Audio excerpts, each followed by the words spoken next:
दौर में हिते मज़हबी रवादारी जेकॾहिं असांजे नबी खे असां वटां थधी हीर थी अचे पोइ असांखे मौजूद वक़्त जा जेके मुस्लमान आलम सबूर आहिनि उहे खपनि ई कोन छाकाणि त जेकॾहिं चवनि था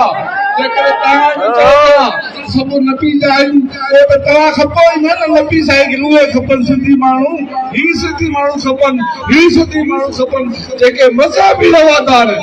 जिन वटि मज़हबी इंता पसंदी परे खंड गुज़र कोन कंदी आहे इहो सिंध जे माण्हू जी जेको आहे रवायत आहे हिते को बर्फ़ कोन हुई हिते को ग्लेशियर कोन आहे असांजो किरदारु हो जेको हुज़ूर खे समुझनि ताईं पहुची उनखे थधी हीर पहुचाईंदो तंहिंजे करे ही जेको आहे ही मेल पुरजोर नमूना घुरंदो करे शाहनवाज़ जे कातिलनि खे फिलफोल गिरफ़्तार करे सिंध में मुकमिल तौर ते मथां सां जेके मज़हबी इंता पसंदियो दौर बुढ़ा आहिनि उन्हनि खे मुकमिल तौर ते बंदि कयो वञे ख़तमु कयो वञे ऐं ॿी ॻाल्हि सिंधू दरिया उहो दरिया आहे बिश्ती दरिया बि आहे जेको शीर दरिया ही कुदरत जो फ़ैसिलो आहे सिंधू दरिया जा वारिस मालिक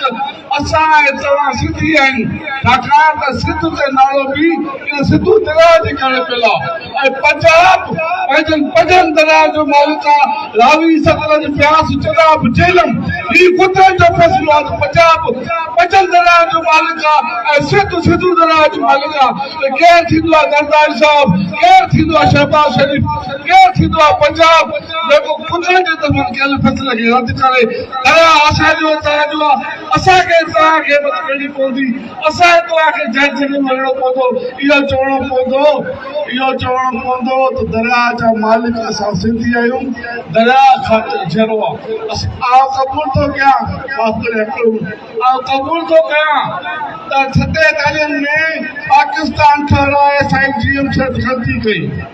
साईं जीएम शर्त पाण बि चयो पाण बि मञोई असां खां 47 में असां खां ॿोली खसियऊं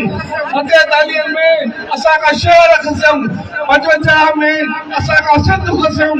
ऐं असांजी ज़मीनूं खसियऊं असांजी नौकरियूं खसियऊं असांजी गैस हुनजे कब्ज़े में आहे सॼो पेट्रोल हुनजे कब्ज़े में आहे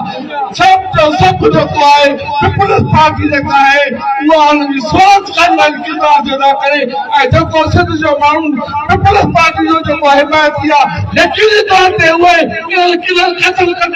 हिमायती आहे इन करे सिंध वासियो पीपल्स पार्टी को जान छॾायो पीपल्स पार्टी सिंध ते अदा मिलाई आहे इन करे पीपल्स पार्टी को जान छॾाईंदो त सिंध में मुसीबत निकिरी पवंदी ऐं आख़िर में तव्हांजी मार्फत इहो नारो हणंदुसि त पंजाब तो छा थियो